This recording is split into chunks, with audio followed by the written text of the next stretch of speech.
Just out tonight at an event for Andy's Man Club. So.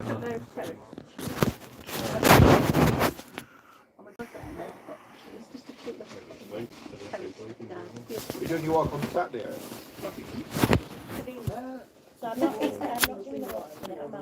Yeah, well that's why I was a bit. But I'd arranged it for quite a while ago. Yeah, I understand. So yeah, we'll just start this event, me and my mate Neil from Andy's Man Club, one of the facilitators, me and Neil, and folk come along, show support. I'm gonna get going anyway. Just felt like doing live streams and stuff, just been sorting my health out, so yeah. But we shall catch you all in a bit and look after yourselves. So. Alright, Sarah. How's it going? Yeah. Oh, it's popped a spot now. Hello. No. Neil's just having a beer. Neil. Having a coke. 2 bags of pot scratching. Yeah, it's alright. There's not many here, but should start by now, I think, but I don't know. So it won't be much longer. But yeah, it's not too bad really. I can't complain. Hey up, Casters, lad. Love you, baby. You got competition now, yes? No, it's not too busy. The mental health mates are here and stuff, so yeah. Haven't seen you in a while, Casters, but yeah, you've got competition now, Casters, man. Back engaged.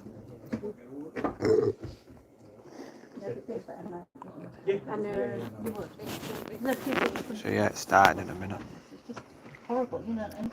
Sort him out, Sarah. Kim. Sarah will sort you out.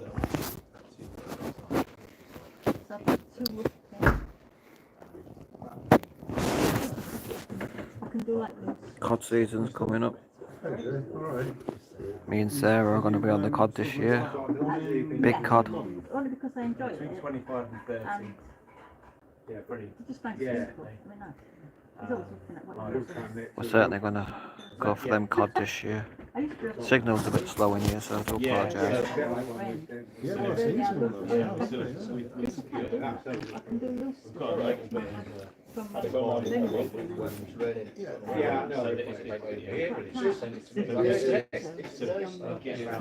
No, there's no food, just pot scratchings though. So I might get something when we get back. I might get something to eat. I don't often have a takeaway, so I might get something when I get back. Maybe, yeah. Don't know, eating chips or something. Have you had anything good? Any good food? Can you say my name?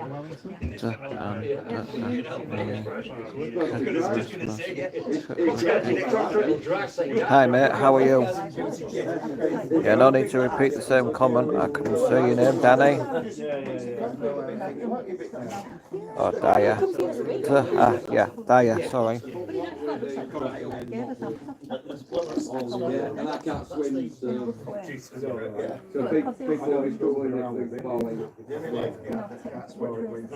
You what, Andrew? I can't see your thing. Oh, there you are. Andrew, how's it going? I couldn't see you there, Andrew. Sorry there, mate.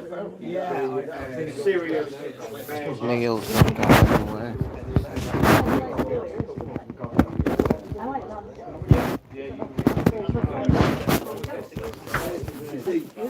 I'm just chilling.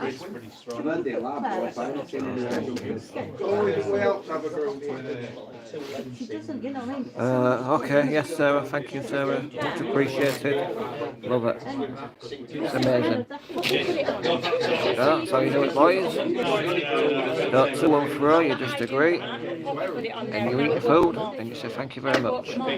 when you've got someone amazing in your life, you don't argue, you just enjoy your food. Because it leaves sort of sticky white stuff. But it's only on the case. Jack's really good. I like a Chinese, but no, I'm done with Chinese.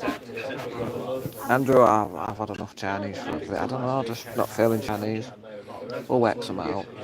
I've got £5 in the purse. But yeah, Chinese, you just, I don't know. I have not. Mine's got bank cards. I've got £5 in the purse. Chinky, My next client. Still having a break. I don't know, I'm not feeling chinky. If I have a chinky, it's got to be like a curry or something. I don't think I'd eat it. I don't think I'd have a chinky. Yeah, there is an Indian place on the corner near Sarah's. They do a nice banging curry actually. They do a real nice meal deal. And it feeds two. So I've got Me and Sarah like that one, it feeds two. it's got to last me a week. Alright, we're going to start in a minute, so I'll have to show it in a minute. I'll do Right, first, yeah. can I just thank everybody for coming tonight. Very nice night coming out, so really appreciate you coming down and supporting what we're doing. As of this afternoon, this was pretty much off, and I was having a bit of a mad panic, but thanks to Joe and Claire, we've managed to salvage the evening. I'll come on to him, saving the best. Come on to him. Elliot was trying to do people out, so we were having a bit of I was having a mad panic this afternoon, but Joe and Claire have absolutely shone this afternoon and managed to get it on, which is brilliant. Speaking of Claire, that we've got on Saturday is a wellness walk from starting and ending here, so about 12:30 if anybody wants to come down, basically getting together, having a walk around Beverley, coming back down here ahead of our game against Hallam. So there's that, and that kind of finishes off our mental health match week this week. There will be all sorts of on social media through the week, signposting all sorts of links and anything that will be of use to people, so just keep an eye on social media all of this week. And last but not least, absolute thanks to Jules who stepped in at very short notice this afternoon to get this presentation on, so massively appreciate that. Hopefully you'll find it really beneficial and interesting. So yeah, over to you. Excellent. Cheers. So yes, I'm Jules. I am one of the lead facilitators for the Beverley Man Club group. We meet every Monday night. When it's not bank holiday, we meet Monday night at the Rotary Club, just down the road. And so what I guess what I'm here to do is to just talk to you about AMC, what it is, perhaps dispel any myths or just explain what it is that we do. One of the funniest things that came up when we were doing some leafleting in town one day, and someone came up to one of the other facilitators and said and asked whether we were an S&M group. I'm not quite sure where that came from, but just to clarify, we're a men's mental health group. That's what we do. Whatever everyone does outside of the club is up to them. It's not part of the routine.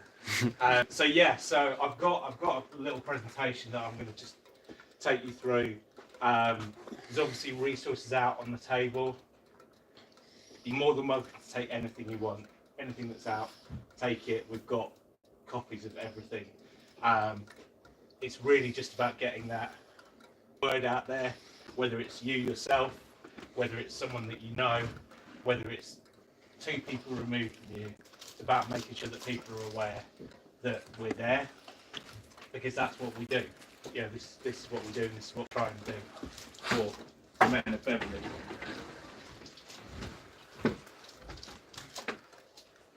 So I'm just going to show you this video.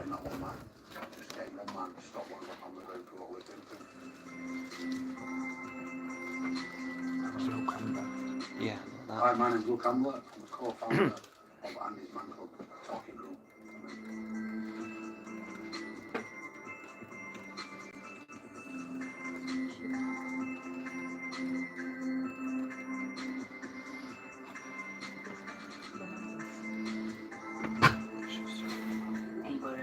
cheeky chappy. Typical lad, tough as nails. But I think probably had a soft centre. Andrew died early hours of the Tuesday, 5th of April. And the weekend prior to that, he'd had an enormous falling out with his partner. And I just think he got himself into a really dark place that he couldn't get out of. And that's the sad thing, we just think if he'd talked to anybody, snapped him out of it, told him what he was thinking were rubbish, he'd still be here today. 4 days after my brother-in-law Andrew died, I approached my partner and asked her about setting up a group where we could get guys just like Andy, myself, talking. 3 months after, I approached my brother-in-law Elaine at a wedding, on the wedding, and asked if we could set up this idea where men could just meet up and chat. And together we came up with this concept of having a man club, a simple idea where men like myself, like anyone, normal, could just meet and talk. You'll have that anxiety, that nervousness, that fear of judgment, but you don't have a man club. To tea or coffee, you sit down and all get passed around, you have a chat, and you'd be amazed at what it can do for you, just letting some of that. There's been a lot more than that now. We've been on a bus tour, we've met the Royals, we've had like Theresa May, you know, Lab Bible, all these cool stuff. Leeds United this week playing in Sunnisville Town wearing the shirts, you know, just reaching the exact demographic that we're trying to reach. And it's just about finding guys just like Andy, who maybe got that mask on, who feel like they can't take it off, who be embarrassed or burden someone, just to be comfortable that they take that off. And that's what I'm proud of. I'm proud that we are able to us guys we can take that mask off and open up and still get to go with my families on an eye. All we need to do now is to get the whole world to realise that it is okay to talk. It's okay to talk. It is okay to talk.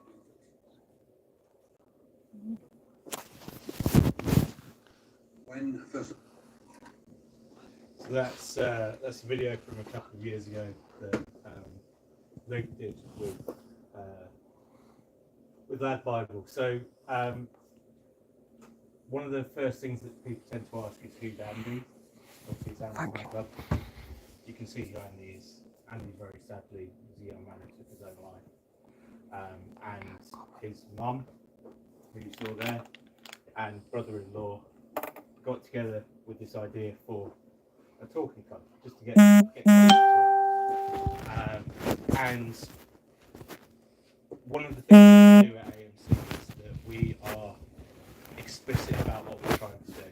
Yeah. So sometimes when it comes to mental health, we can use euphemisms, or we can use terminology. Andy's Man Club is a suicide prevention charity. Yeah. Our ultimate aim is to stop men from taking their own lives. As you can see there, it is in the UK, 5,000 men take their own lives every year,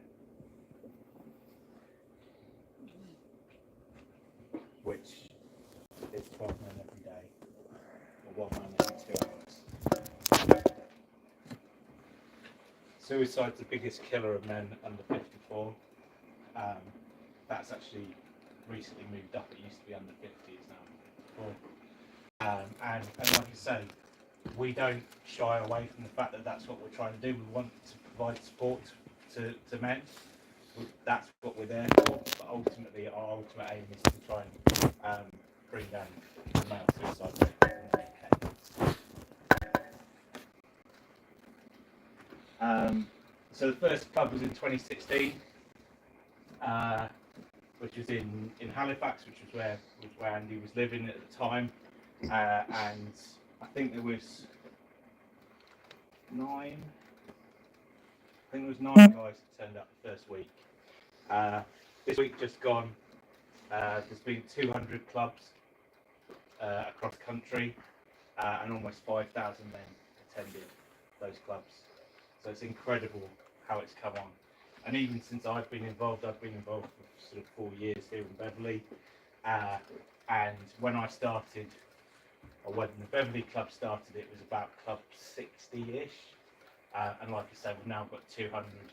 And we also have online groups that meet, because geographically, AMC is primarily in the north at the moment. And the reason for that is that the spread has been organic. So it's not like the head office say, oh right, we don't have a club there, we're going to create one. They wait for the demand. or they wait for someone like one of our old facilitators who's moved to another part of the country and wants to set up a club there. So it is very much organic the way that the club's grown. But like I say,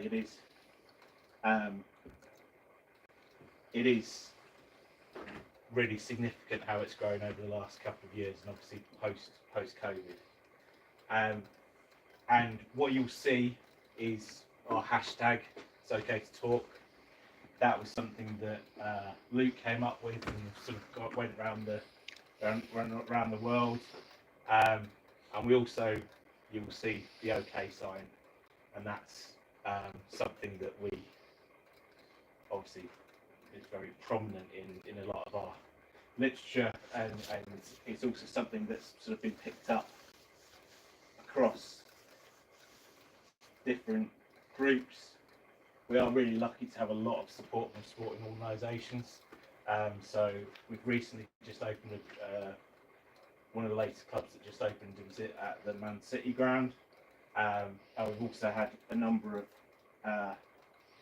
of connections, particularly with rugby league. So Luke Ambler, who started it, he was an ex-rugby league professional player. So he played in the Super League back in the day. And this is, for me, is like the most important slide on this, because this is a picture of the kids that probably wouldn't have had a dad if it wasn't for AMC. So all of these kids are the kids of people who are involved in AMC, people who came to club. So there's no professionals in AMC. It's all about peer support. So myself and Joe, we obviously helped to run the club. Both of us walked into club for the first time as someone that needed it. And that's a really important thing, is that it's about us supporting each other. There are no experts there. We don't tell people what they need to do. We don't sort of give advice apart from saying what's worked for us. So yeah, for me, that's really valuable. So Ollie, the guy here with his little baby, I think he's on a video later on, but he's actually one of the guys. He's one of the main guys who runs AMC now. He was one of those 9 guys at that first ever club, and he's now settled. He's got a family, and like I say, keeps working for AMC. Right,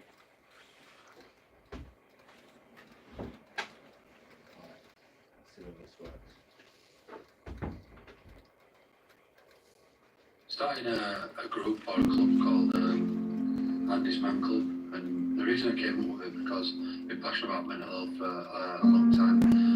3 months ago, my brother-in-law died by suicide, and I want to do something where I could personally contribute and make a group and go and help other men come up with a plan where guys could come together and talk. And if it ends up being like tonight's the first night, so I'm quite nervous about tonight and who turns up, but the outreach that I've received has been unbelievable, and it's so rewarding now looking at what we've done and why we've set up along with Andy's mum. We've got a purpose behind it, which is mental health and Andy, and that his name can live on and create a legacy and helping him. If we can move this to Bradford and Leeds and so on, and other people get involved and they want to set up an Andy's Man Club in Nottingham or up in Scotland, that'd be ideal. Okay guys, are we ready after 3? 1, 2, 3, it's Andy's Man Club, Andy's Man Club. Andy's Man Club.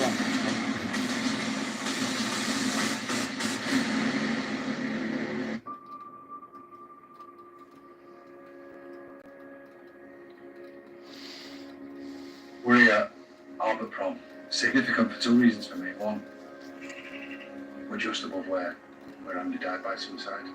And 2, We're just above the Tower House where I approached you 5 years ago and said, can we start Andy Roberts Coffee Club, which no one will have heard of because you accepted the idea but declined the name. And then we both went away, didn't we? And you'd thought of Andy's an acronym and I'd thought of Fisherman Man Club, and together we created the beast that is now well known as Andy's Man Club. How did you feel heading there that first night? Excited, actually. I remember going to Morrison's to buy tea, coffee and sugar, and like you said to me, the loan abuse turned up, there won't be anyone there, and I said I can put up with you for an hour. And I was actually amazed that 9 guys walked through the door. And all opened up. And accepted me being there. Yeah. So what's your biggest few highlights been over the last 5 years? The overall journey, I won't change anything from putting that first post out to doing that Sky Sports interview, to having no idea how many guys would come, to 9 guys turn, 15 guys turn. It just completely exploded. To next minute being down doing stuff with Samaritans, Professor Green, Prince Charles, Prince Harry, letters off Theresa May, the Queen's Award, Uni Lad Bible, shortlist, like the list goes on. Just took over, didn't it? Yeah, there was nothing else. No, there wasn't. I breathed, slept, ate, drank, and was not.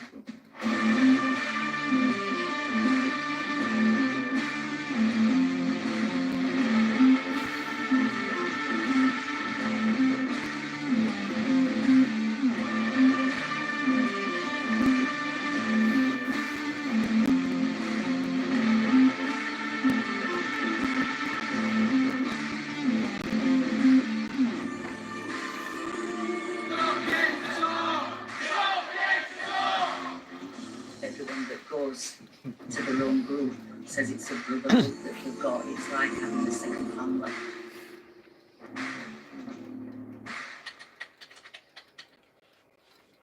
A lot of men that have struggled generally, especially in the UK, I think not enough men talk about problems. The first sexual example myself was trying to get this way. The only time that I first spoke about my problems was when I first went to Andy's Man Club. I first saw help through Andy's Man Club. It saved my life. One of the things that I still find that's been the most powerful thing is that very first night we all got together for like Bible showing. We hired Shay, did it all up with balloons and everything, and we had no idea at that stage whether it was going to be just me and you again, or our families were going to go. And there were 300 to 400 people turned up, and that is the first time I realised how much work we were doing to help the families. There were so many families there that had lost people. 2 different moms came up to me.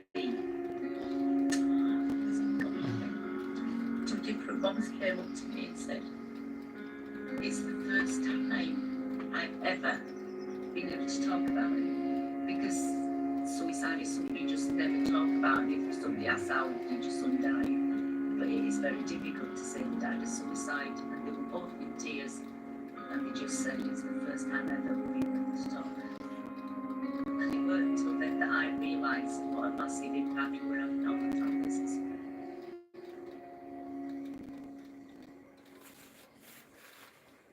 So, 5-year-old day, happy birthday, Andy's Man Club.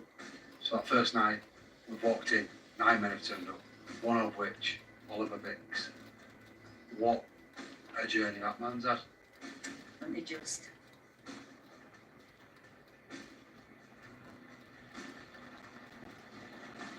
I had nowhere to go, nobody to talk to. I found myself in the pub most nights, just for some company to go somewhere and be around other people. I soon realised that that wasn't a very productive way of dealing with my problems, because it was about that time that I found Andy's Man Club. I actually attended the very first ever session of Andy's Man Club. From there, just that first night, opening up, talking to people about my problems, it really helped put things in perspective, knowing that it wasn't just me that was going through things, but also it's okay to talk and it's okay to get things off your chest. After that first session, I felt like I'd had 12 cans of Red Bull. I honestly felt like I could have flown home that night. and I knew then that that was a feeling that I wanted to share with as many men as possible, provide this platform to as many men as possible. So we're here now today, opening our 50th club in Pontefract. And we set out with a goal 5 years ago of having 10 clubs in 5 years. So to have 50 clubs in 5 years is absolutely unreal. The fact that you were the first guy, or one of the first guys to walk through, or one of the first guys to speak, to then go on to be facilitator of the biggest group at the time, lads, Man Club in Halifax. Well, we were the first facilitator. First, yeah, and then we came on about British Government Champions, and now heading up, starting new groups. It's just put the pin on the board for the 50th group over there in Pontefract to celebrate. He jumped out of a plane. So when people talk about that one man, it's not just a guy walked through a door and he's talked about his problems. Here's a guy who's walked through a door, talked about his problems, got himself back into his job, started seeing his son again, got his life right back on track, and now works for us, and he's jumping out of a plane, celebrating up in the air. That's how Andy's Man Club grows, because once people are in better positions, they don't walk away, they want to give something back, and the next man that's going to walk through that door. But the biggest part for me that's made this journey so nice is the people. That's what's so special about Andy's Man Club. The people, you know, the fact we're a registered charity now, we have 8 amazing trustees, 7 fantastic staff, over 250 plus heroes, facilitators who open those doors every single Monday night to give guys that safe place to go and talk. So the thousands, you know, the army of volunteers out there on the streets, raising awareness, backing us, supporting us, loving us, liking, sharing, commenting, every single thing we do. Because without the people at AMC is nothing. And they are the biggest asset that we've got. And we're indebted to each and every person that has ever supported us and continues to do so. Absolutely. If I could send any message out, it would be that other men or other people could set up a club and call it whatever you want. Just get men talking and making it feel that it's okay. Get rid of this stigmatism that it's a problem. And let's squash it together, and hopefully, you know, it could be some lives saved.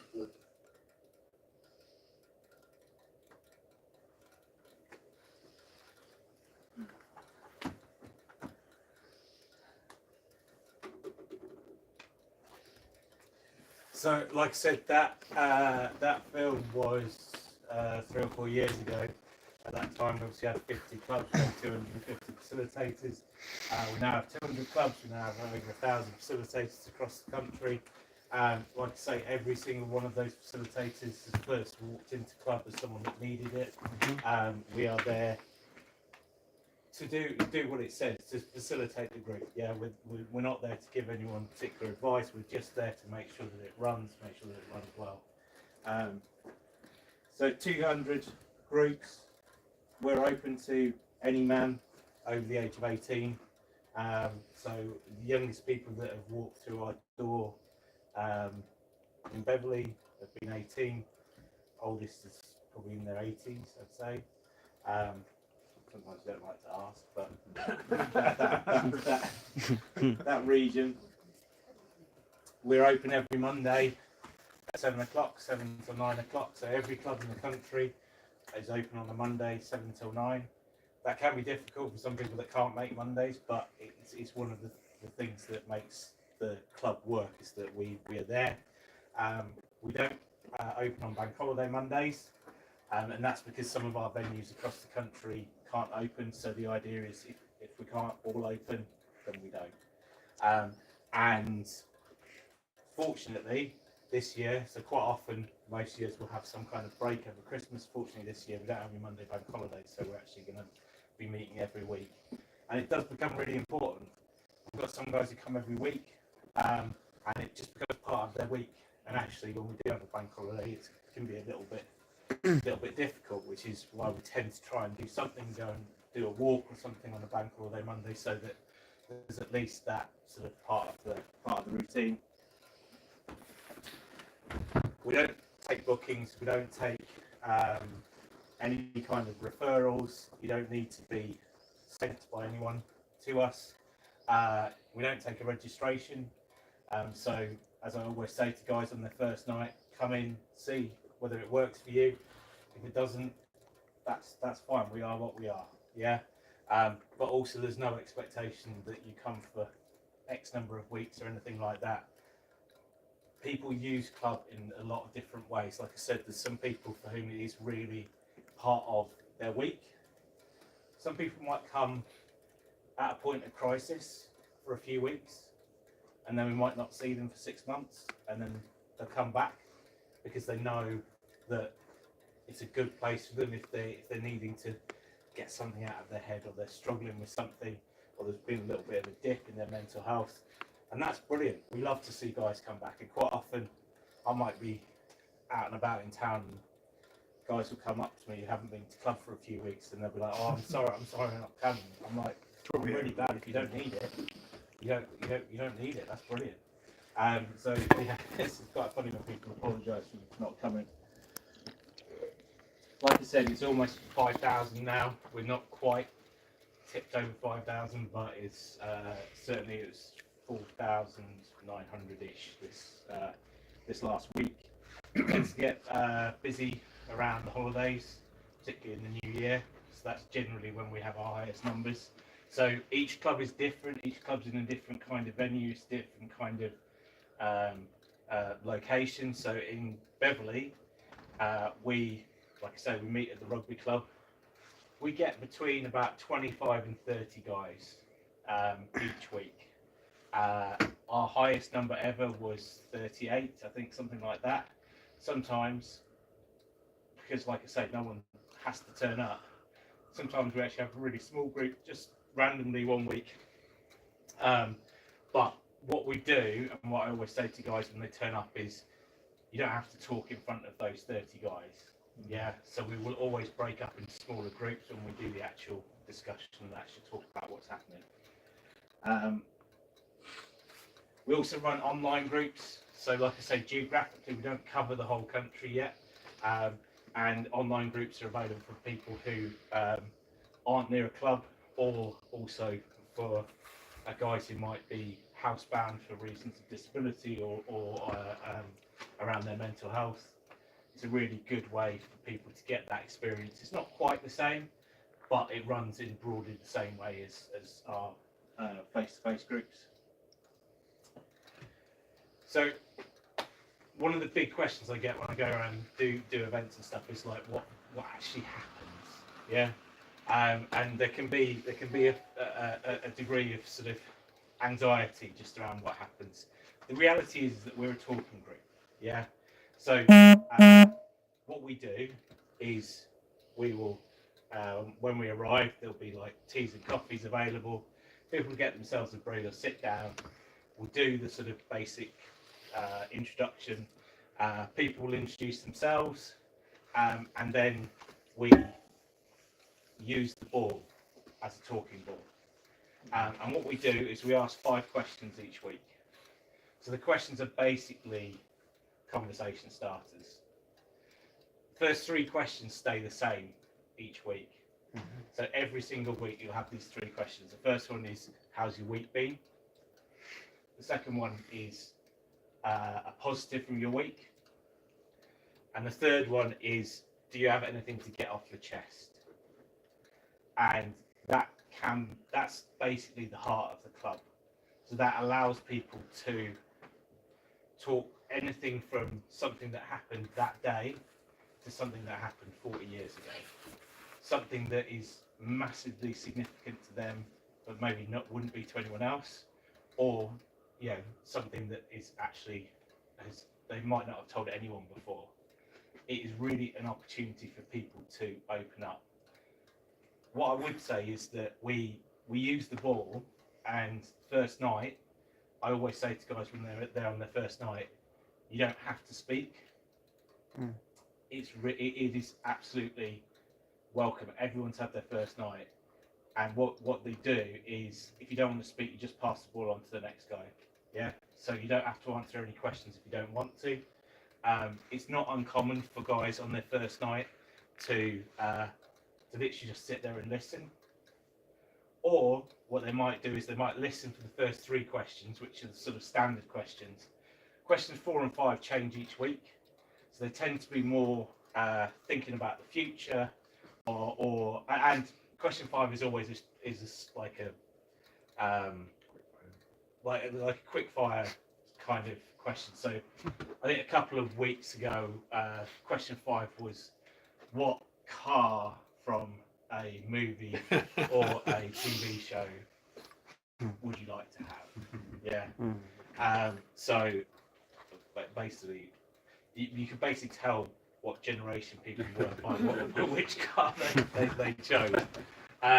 So, like I say, that the idea of the last 2 questions is partly because we don't want people to leave after question 3, because question 3 can be very, very difficult. Like I say, people do talk about deep trauma. They do talk about things that have been really, really tough.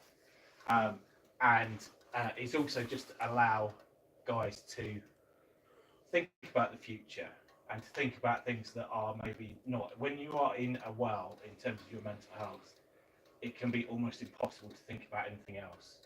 And this prompts people to think about something else. So that's essentially how it works. You come in, have a tea or coffee, we ask 5 questions. Guys will sometimes might offer each other advice.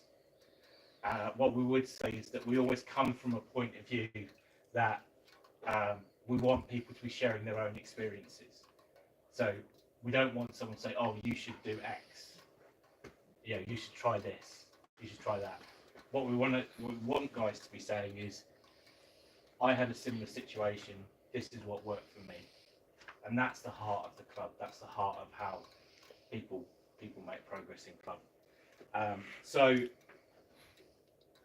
I did.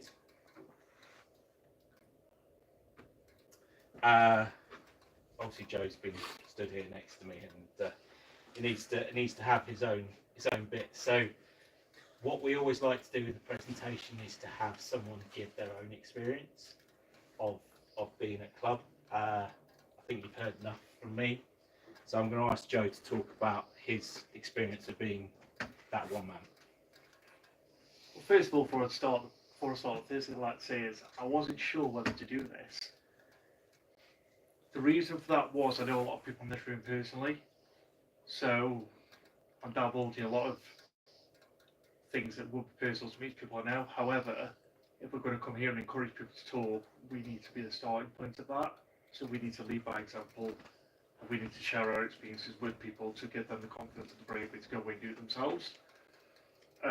So a lot of people know here, I'm not from this part of the country. I originate from Staffordshire. I moved here to be with my partner, who was originally from Market Wheaton, so she's an East Yorkshire girl. Found the reason for the reason I moved. I had a lot of stuff go on growing up. I needed a fresh start. Long story short, I was bullied a lot in school, and a lot of the sort of people go through. But I had a very close relative commit a very serious crime, which resulted in him being sent to prison, and that sort of tarnished my family's name, really, where I'm from. And obviously that drags through court, it drags through papers, a lot of different things, and I decided it was time for a fresh start. I've been with my missus a couple of years by this stage, and then COVID hit, so we couldn't see each other. And she said, you know what, you need a fresh start, I fancy one, shall we have a go? So that's what brought me up here. Best part of the world, by the way, East Yorkshire. That's what I'm meant to be moving here. And then came, obviously, a new area, don't know anybody, don't know anywhere. Someone told me there was a place called Gypsyville. I said, is that where gypsies live? They said, no, it's not. I said, okay, so you get to try away on the area, but then you need a bit of community.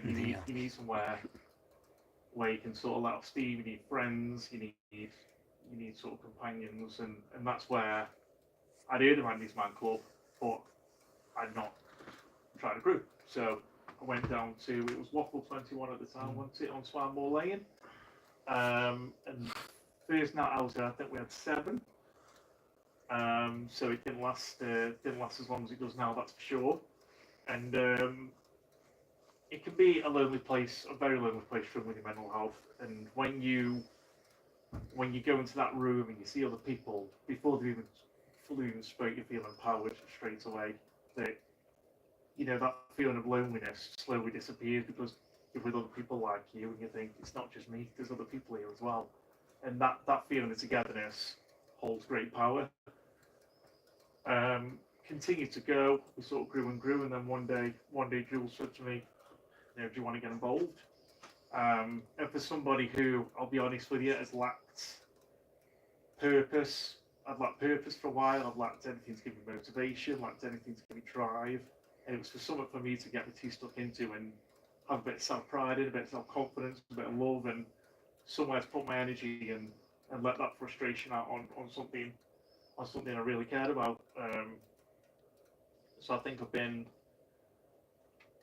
helping lead the group for 2.5 years now, probably. And the pride it brings me is massive. There's no bigger joy than seeing somebody walk in for the first time and at the end they come up to you and say, "Thank you so much. I feel so much better. I've only been here once." And Jules will vouch for the fact we've seen people change. You see people change in there. They come in broken often. They don't know which way to turn. They don't see a way out. And then it can be weeks for some people, it can be months for others. It depends, on the situation. But just having that peer-to-peer support is massive. And just not feeling alone, because that's what mental health does. It isolates you. It makes you feel lonely. It makes you feel down. It makes you feel different. It makes you feel unwanted. It makes you feel a lot of emotions. And the last thing you want to do when you're struggling is talk, because you think no one's interested. You think you're a burden. You think, everyone else has got partners, they've got kids, they've got jobs. They don't need to be your problems. But having a facility like this where everyone's in the room for the same reason, really, really, I dread to think how many lives it saved, hundreds, if not thousands of lives. And for me personally, I know that I've accepted my mental health problems as a part of me. It's not a phase. It's something I live with probably for the rest of my life. But I know now that I've got a facility that can make that journey as easy as possible for me. I sort of, a couple of months ago, was given another bit of news which sort of made things hard for me. I've been diagnosed with ADHD in the last sort of 2.5 months, so that's obviously added an extra dynamic to things for me. But when you go to the club, you meet people with all sorts of different problems. Some are massive, some are relatively, sometimes you think, what am I worried about? Because your problem seems small, because someone else's problem is huge. But it doesn't matter what you're doing, whether you're treated the same as everybody else. It doesn't matter whether someone's cut you up on a roundabout, or whether you've had, however big or small your problem is, you'll be respected, you'll be listened to, and you're loved in that room. And that's why I'm proud to be that one man, and I'm extremely proud to be involved with this club. Thanks, Jim.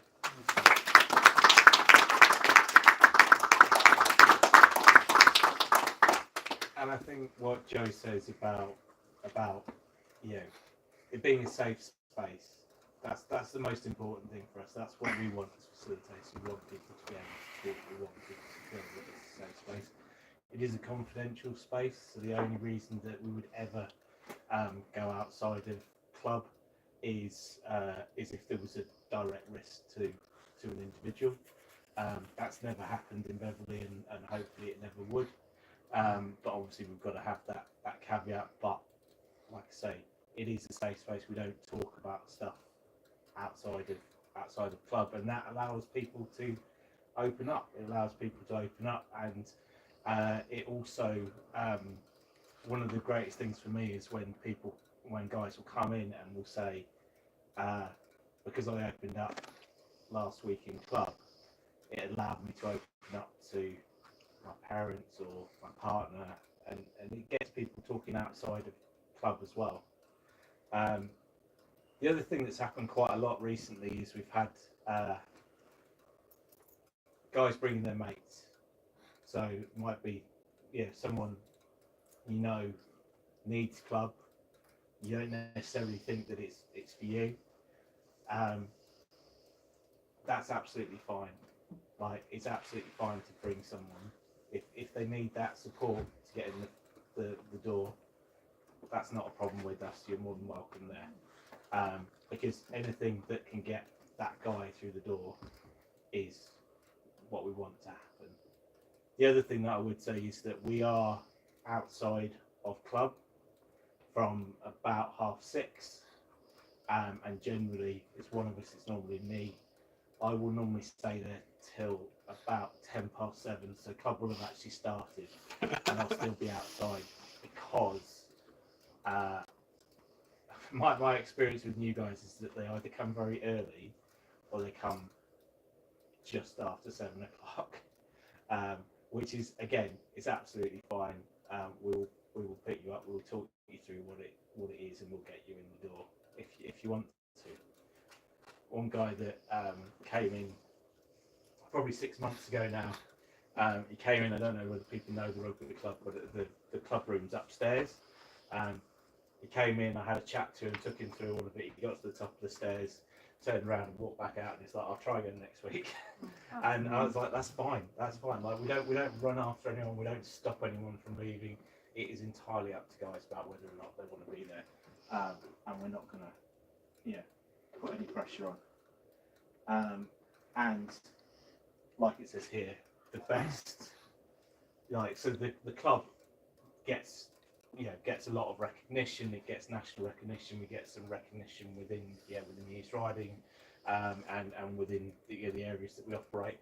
But fundamentally, it is all about that one man. It's about getting that one guy through. And one of the most difficult things for me and for us as a facilitator group is when we hear about young men taking their own lives, and particularly young men sort of in our community here in Beverley. And even though, generally speaking, we don't know that person, generally speaking, we don't, that person has not had any interaction with AMC, but you just can't help wonder if they've been able to get through the door, whether or not that would have made the difference.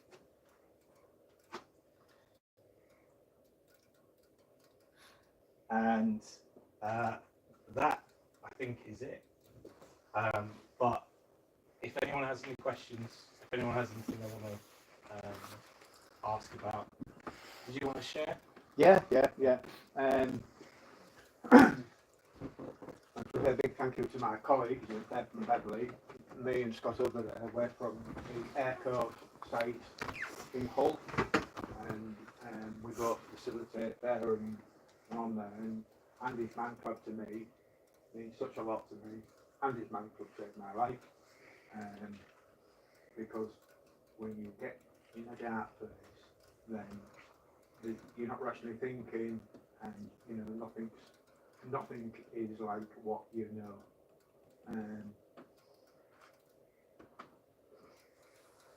One of the questions what people ask is, or one of the questions that people ask, when is mental health day? Before I give you that answer, I'll talk about my dark night. So you can give a little think about that question, when is mental health day? Now then, for me, I had a massive dark night, one night. I was walking over North Bridge, because I live in Hull. So I'm coming from the town, to go over the bridge, and I came up to North Bridge. It's a dark night, and it was really under the rails in some ways, because I didn't feel like I was even on this planet. I just felt a bit of in a haze. And I get onto the bridge, and I leans onto the barrier. I'm watching the river, and it's gushing underneath me, and I'm not in a good place. And I don't like that. And I watch that water going under the bridge underneath me. And I just thought, that would just take it all away. I just wanted to flow away with that. That would solve everything. But it wasn't going to stop me. I actually got up onto the rail, and then something disturbed me. I don't know what it was. And the weird, strange thing, North Bridge is real busy, especially on a weekend, because often there's diversions on. They've got Mountain Bridge shut, and because of all the work they do regularly, and all there. So something stopped me from jumping off that bridge. But I say, real weird. and there was no other human beings. Anyway, I get over the bridge. We're now on the east of the bridge, big concrete structure like that. I'm looking, and there was a white Scania articulated lorry coming down.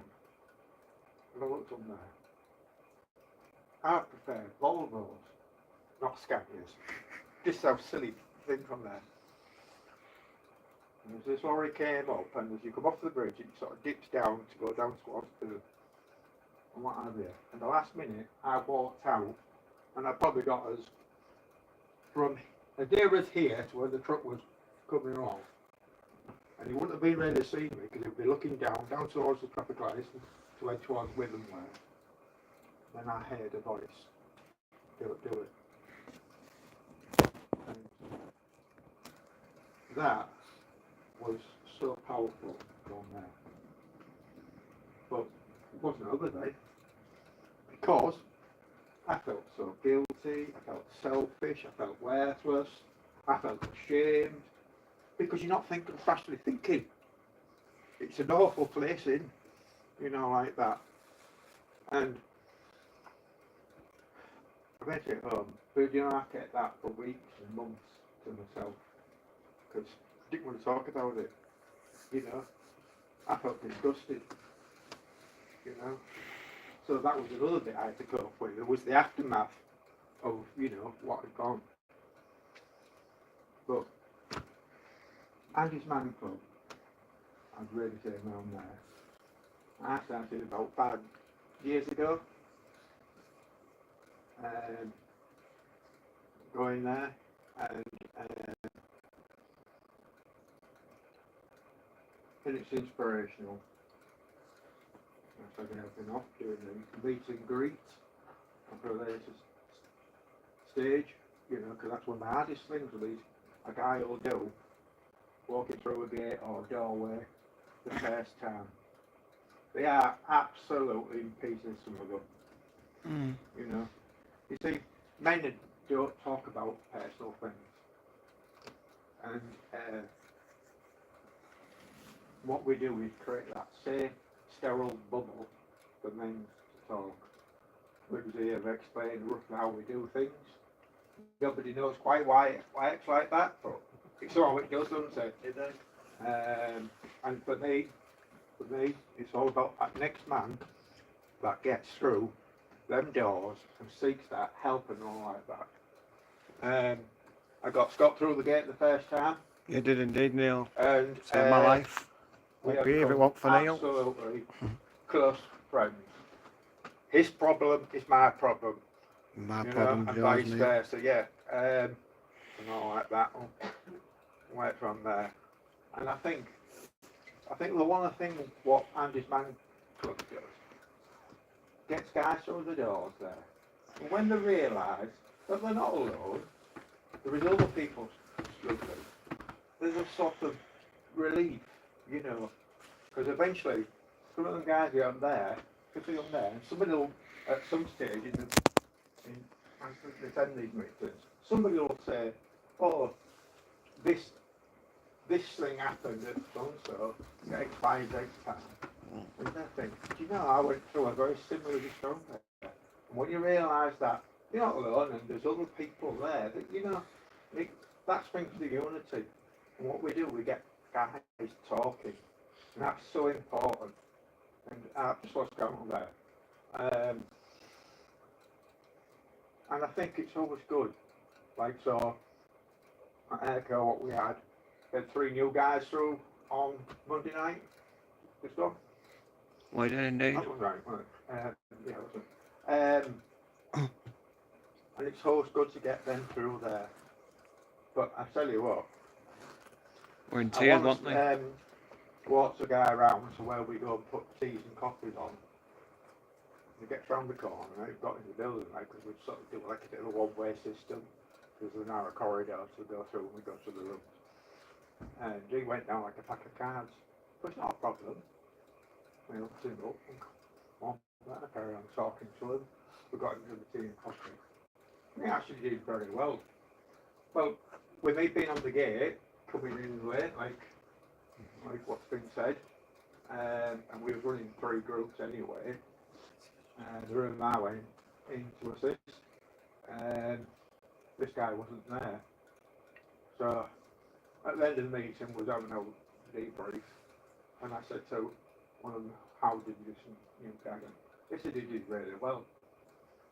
Well, the following Monday, I'd only just nice to seen somebody back into the thing. And I was walking back round to Ruth to get what are we having set up at Airco on Galton Street, off Ezel Road there. And I was like, oh, look. Saw this guy coming up to me. And you know, I hardly recognised this chap. He was the same bloke I spoke to a week earlier, who was in pieces, walking up as photographs. And he come up and gave us the biggest hug, you know, to say thank you for being there for him there and getting him in and through and out of his shell. And I think, you know, we just, if Andy's Man Club just saves one person's life, then it's a massive achievement.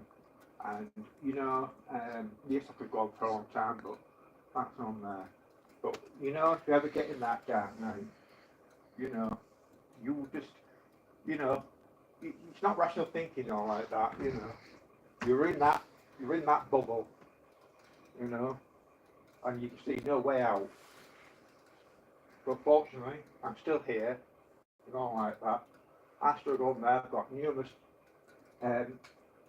invisible disabilities, but you know, I don't know like that. And post that, I spend a lot of my spare time working CHCP, doing voluntary work, helping people. So I come to Beverley regularly, the hospital on Beverley Road, Swanmore Lane. It's a rehabilitation thing for people who've had strokes, hip and spinal. So they're there for learning how to stand up and walk and what have you. But they're there for a minute. I go talk to people, because when you understand what struggle and difficulties is, then I can communicate. And I start talking to them. You know, on there. But some say, sorry, what's this, sorry? I live in the same world. I wear the same t-shirt, and you all like that. And I get them thinking different about looking after number one. And number one is yourself. And that one there. The one thing is, Andy's Man Club, mental health mates, and a variety of other vital narratives and reports out there. So let's always look for each other in one like that. Now the question I asked was, when was Mental Health Day? But you could think of any date, right? Think of a date between yourselves, right? You got a date in your head? Well, I tell you, you're all right. Because Mental Health Day is every day, 365 days a year, and that's what I say. On there. So, just on there. No, nothing will prepare you once you've gone over that threshold. All like that. But if you know somebody's struggling, you know, to give them support. We don't want sympathy. We need support and help, and non-judgmental. And I think that's what brings people together as well. But you know, in an upset that on there. So, you know, please, if you know anybody struggling in life, give them support, point them in some directions, because it's so vital that we get this help and support, and all like that. Thank you very much. Thanks, Neil. Well done, Neil. Can I just put one thing up? Well done, Neil. And this is really important. You don't have to know what to do. You don't have to have massive knowledge, and the little things make a massive difference. If you're not enough your mate for a week or two, That was text great, them, how Neil. are you? You don't have to be an expert.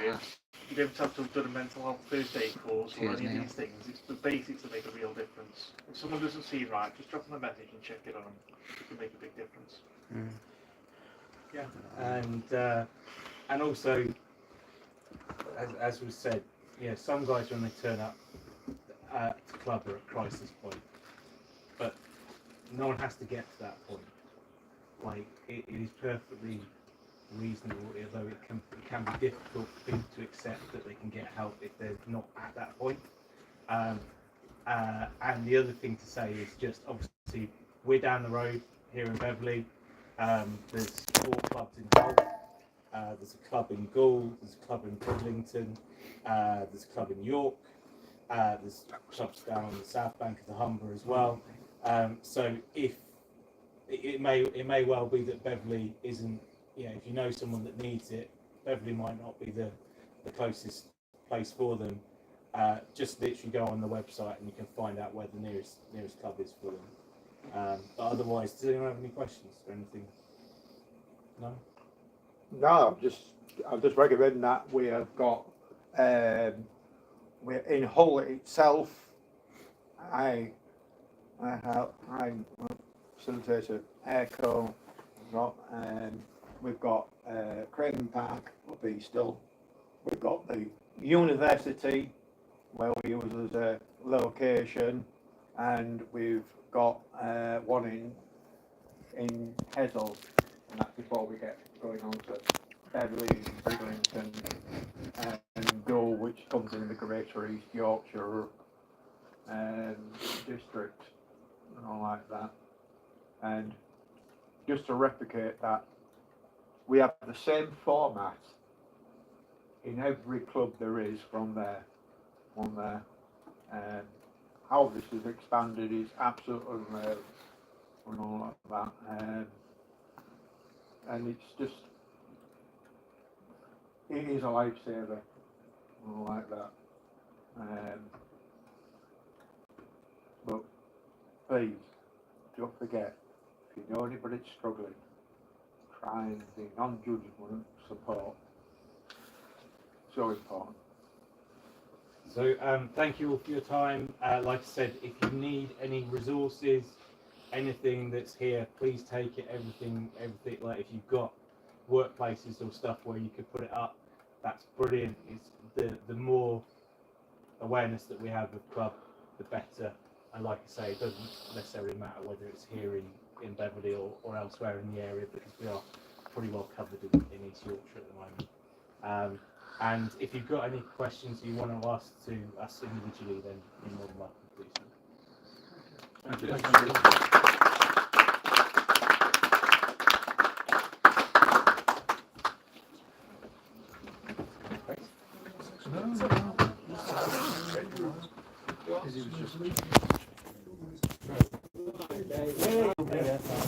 Right, I'll catch you all later. Cheers, Andrew. Thanks a lot, mate. Yeah, it was a really good little presentation. Thanks to Neil for standing up and doing that. Nice to Neil to say something. So yeah, right, I'm gonna get going and we'll catch you all later. Thanks for watching. I'll edit this up and we'll see what we can do with it. Take care, everybody.